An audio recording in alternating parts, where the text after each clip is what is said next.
보험연구원의 정원석입니다.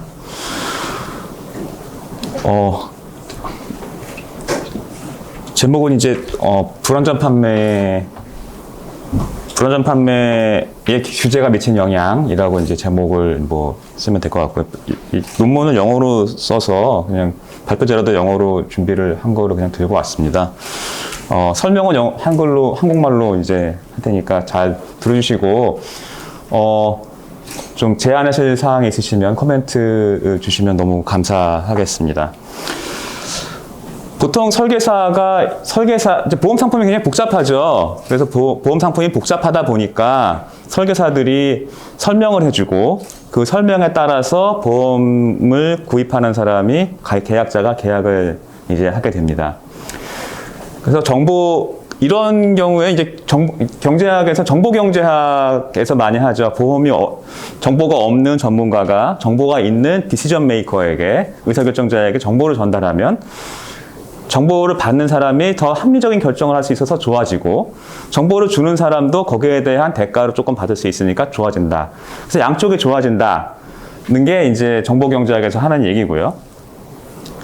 그래서 이야기의 출발점은 이겁니다. 이제 커뮤니케이션, 칩톡. 그래서 엑스퍼트가 좀 정보를 가지고 있고 디시전 메이커에게 정보를 전달해 줬을 때 이제 양쪽이 다 좋아질 수 있다. 그래서 스탁 애널리스트나 아니면 러비스트 이야기, 그다음에 우리가 가게 하이마트라도 가면은 이제 점원이 설명해 주거나, 이제 이런 정보 전달이 왔다 갔다 하면서 사회수행이 증가한다.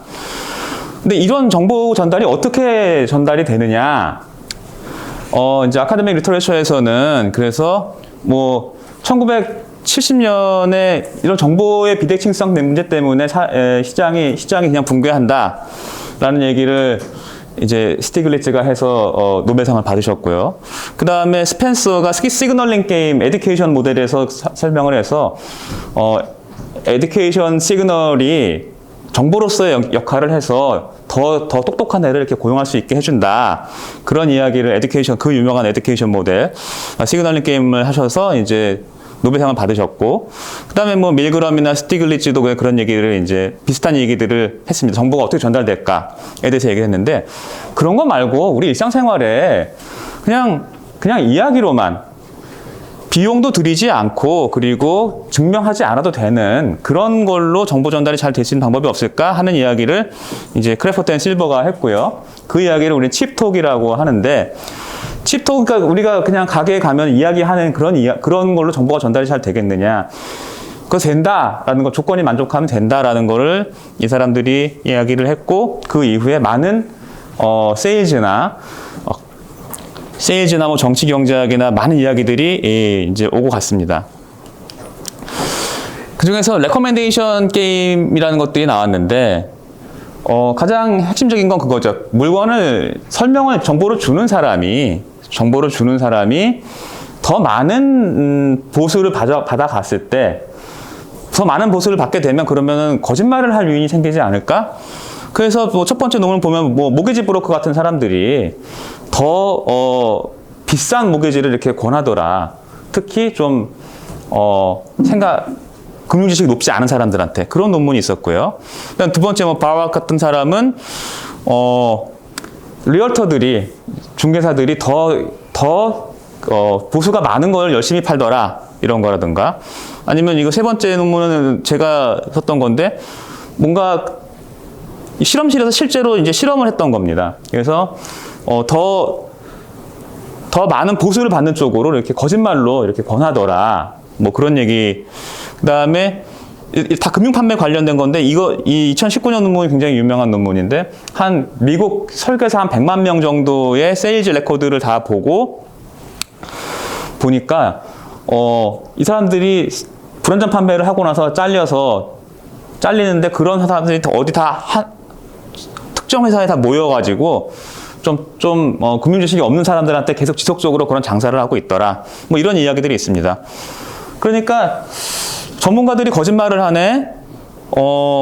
그래서 질문이 생기는 거죠. 과연 그러면은 그런 거짓말을 하는 게, 엑스퍼트의 페이오프를 정말로 올려주는 건가? 하는 질문을 한번 하게 되고요.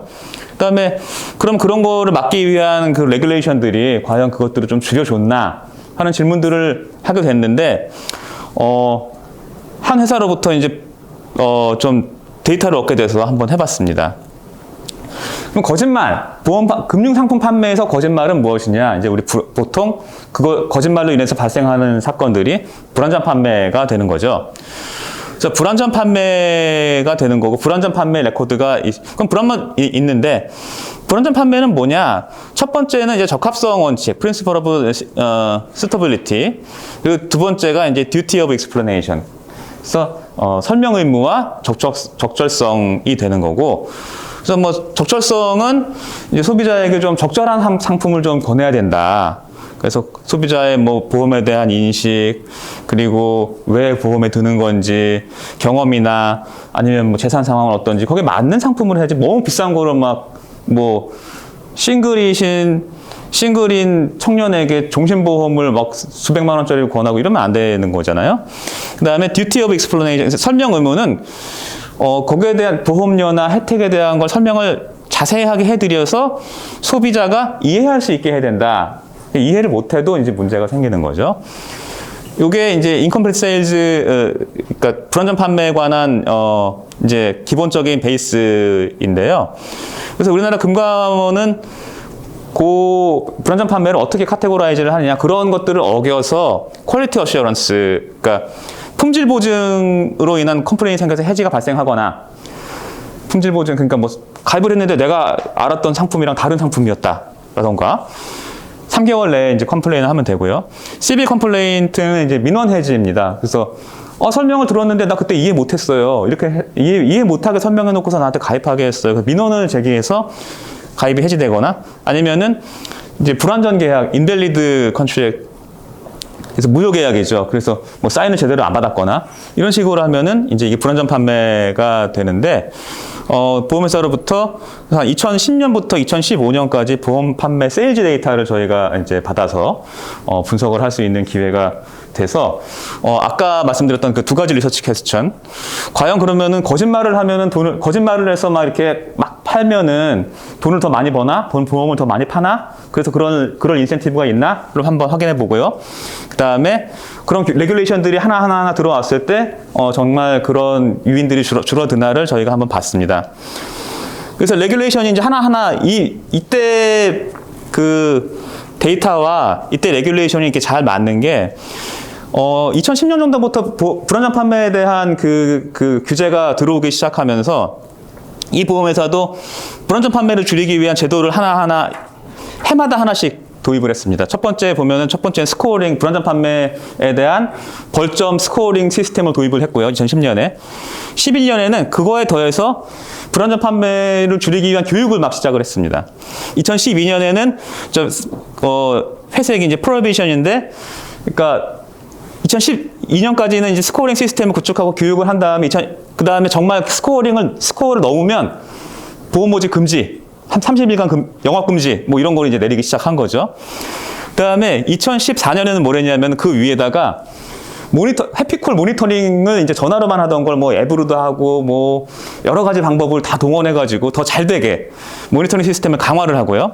그 다음에 2014년에는 그 지역 사업단의 어세스먼트를 할 때, 평가를 할 때 그거 들어갈 수 있게 해주고요. 그러니까 한 13년까지는 제도를 이렇게 쌓아 올렸다면은 14년부터는 이제 그게 더 잘 되게 이제, 제도를 운영을 하고, 15년에는 이제 전 회사의 그 제도가 다 적용이 되도록 해서 어세스먼트가 다 들어가게, 그런 식으로 제도를 더 확장하고 강화를 한 기록이 있습니다. 그래서 근데 공교롭게도 저희 데이터가 갖고 있는 기간과 잘 맞아서 저희가 분석을 했고요. 데이터는 설계사가 한 5,000명 정도 되는 대형 보험회사의 데이터를 한 5년 정도, 6년 정도를 저희가 얻을 수 있었고, 에이전트의 이제 소득이나 인컴플리트 세일즈 기록이나 그러니까 불완전 판매 기록이나 얼마나 팔았는지, 이니셜 프리미엄, 이제 초회 보험료, 그다음에 초회 보험료에 대한 뭐 프리미엄, 초회 보험료를 좀 조정한 값들, 그리고 뭐 몇 개의 보험을 팔았나, 그리고 이제 이거는 뭐 영업 활동이라면 그 다음에는 가지고 있는 보험은 얼마나 되나, 그 다음에 뭐 이분이 뭐 남성인가 여성인가, 연령은 어떻게 되나, 뭐 지역은 어디인가, 이런 다양한 데이터들을 가지고 저희가 계량 분석을 할 수 있었습니다. 그래서 디스크리티브 스태티스틱스로 잠깐 보여드리면, 지금 이제 yes, no 이렇게 돼 있는데, no가 불안전 판매 기록이 전혀 없는 분, 불안전 판매가 그러니까 있고 없고로만 저희가 이제 파악을 할 수 있었고요. 없는 분들에 비해서 있는 분들이 이 인슈런스 세일즈 더 많은 계약을 다 팔았다는 거를 이제 보시면 2010년, 11년, 12년 다 보면은 좌측 예스가 더 높은 거를 볼 수가 있어서 그냥 봐도 불안전 판매 기록이 있으신 분들이 좀 장사를 잘 하시는 것 같은데? 하는 생각이 들고요. 애니얼 인컴으로 봐도 보면은 예스이신 분들이 뭐 한 이제 4천만 원, 뭐 아니면은 뭐 5천만 원 이렇게 더 많이 버시는 걸로 볼 수 있고, 노가 더 낮고요. 그 다음에 이제 커리어 같은 경우에도 경력이 기신 분, 예스이신 분들이 경력이 더 긴 걸로 이제 볼 수가 있고, 젠더 같은 경우에는 여성분들이 조금 더 이제 불안전 판매가 있으신 분들이 더 많은 걸로 이제 그렇게 나타났습니다. 그래서 이런 식으로 스태티스틱스를 이제 저희가 한번 쭉 나눠서 한번 봤고요. 물론 이제 논문에는 다 들어있지만 그냥 보여드리는 걸로는요. 먼저 그러면은 인센티브 스킴을 한번 보면은 보수 구조를 한번 우리가 살펴보면은 보수 구조는 이런 식으로 결정이 됩니다. 초회보험료의 어저스트 레이트를 곱하면, 그러니까 팔기가 어려운 상품에 이제 곱하기로 뭐 많이 해주는 거죠. 수익성도 좋고 많이 해주고, 거기다가 이제 보험회사가 또 이제 그룹에 따라서 또 무슨 기술을 곱해주는데, 저런 식으로 이제 해서 판매 건수당 수수료를 지급을 하게 됩니다. 그러니까 보험을 파는 사람, 에이전트는 이니셜 프리미엄을 높이든지 아니면 어저스트 레이트이 높은 걸 팔든지, 그러니까 보험을 많이 팔고 그 다음에 지급되는 수수료율이 높은 그런 쪽으로 이제 많이 팔고 싶어 하겠죠. 그러는 과정에서 이제 인컴플리트 세일즈, 불안전 판매가 일어날 수 있고요. 그렇지만 뭐 보험회사는 그걸 줄이기 위해서 이제 페널티를 이렇게 이제 도입을 하고 페널티를 줍니다. 그러면은 첫 번째, 그래서 이제 우리가 한번 테스트해보고 싶은 첫 번째 가설은 하이퍼세시스 1은 인컴플리트 세일즈가 그러면 보험 파는 사람, 에이전트의 소득을 올리는가, 그리고 아니면은 뭐 인슈런스 세일즈를 늘리는가, 이런 거 한번 보고 싶고요. 그 다음에 레귤레이션이 들어왔을 때가 연차별로 이렇게 하나하나 들어왔는데, 그게 과연 그럼 인컴플리트 세일즈의 인센티브를 줄이는가를 보기 위해서 저희가 패널로 구축되어 있는 자료니까 픽스드 이펙트 모델을 사용해서 추정을 했습니다. 픽스드 이펙트 모델을 하면 뭐 차분을 이용해서 이제 개인의 특성이 다 날아가기 때문에 제도의 특성만 잡을 수 있다. 뭐 대충 그렇게 말씀드리고요. 그때 저희가 이제 이 안에는 뭐 여러 가지 컨트롤이 들어가는 거고, 인컴플리트 세일즈가 베타 2가 이제 인컴플리트 세일즈가 보험 판매에 미치는 영향이 되는 거고요. 이 소득이나 단위 소득과 그 다음에 여기는 보험 판매나 둘 중에 하나를 넣었고요. 그래서 인컴플리트 세일즈가 여기에 미치는 영향은 요거로 잡아내고, 저 뒤에 보시면 인컴플리트 세일즈와 이열가 곱해져 있는 텀이 있는데, 그 텀이 바로 그 해의 규제가 인컴플리트 세일즈에 미치는 영향이 되는 거죠.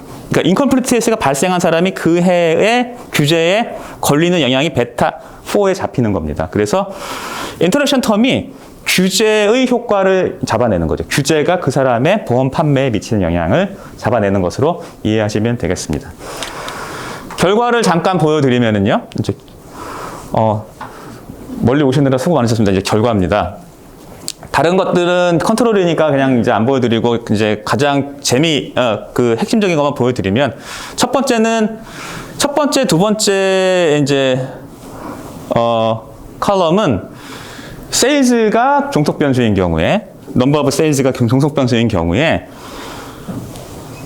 이런 규제나 이열을 다 컨트롤하지 않으면 16% 정도를 더 팔았다.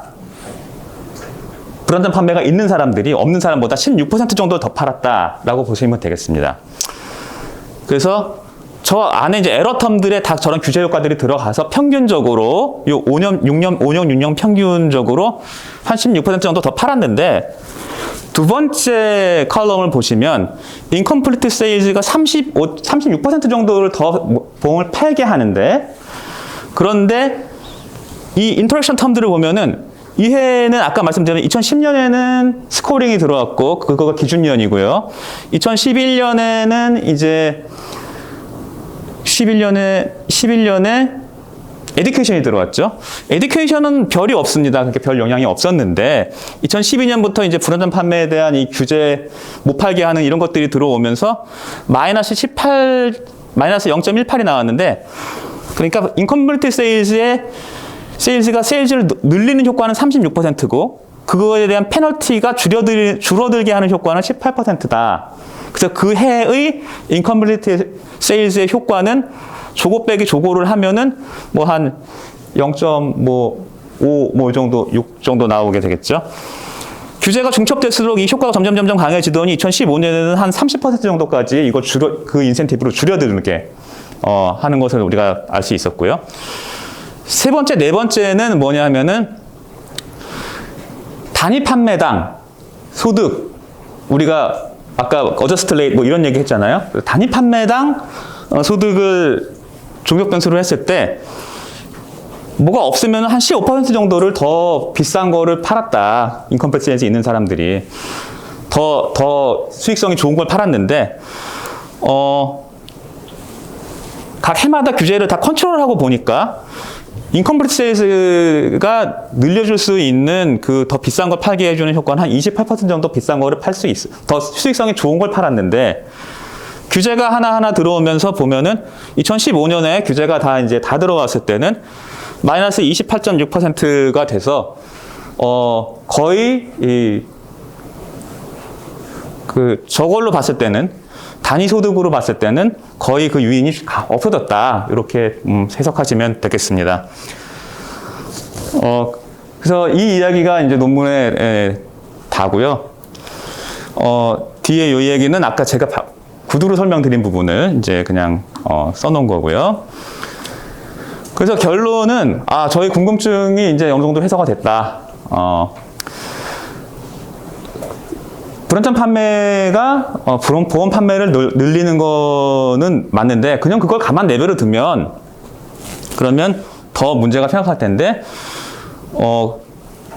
그런데 레귤레이션이 들어와서 그래서 그런 유인들을 많이 줄였다. 그래서 실제로 이 보험회사 같은 경우도 인컴플리트 세일즈가 계속 줄어들고 있죠. 근데 아직도 완전히 없어지지는 않고 있죠. 이 회사도 이제 아직도 불안전 판매가 계속 발생을 하는데 그런 부분들에 대해서는 아마 질적인 문제를 좀 또 봐야 될 것 같고요. 그 다음에 아까 단위 소득에 대해서는 거의 유인이 사라졌는데 보험을 파는 쪽에서는 아직 개수 쪽에서는 아직 더 남아있기 때문에 그런 것들이 좀 남아있는 게 아닐까 하는 생각을 해봤습니다. 예, 이상으로 발표를 마치도록 하겠습니다. 감사합니다.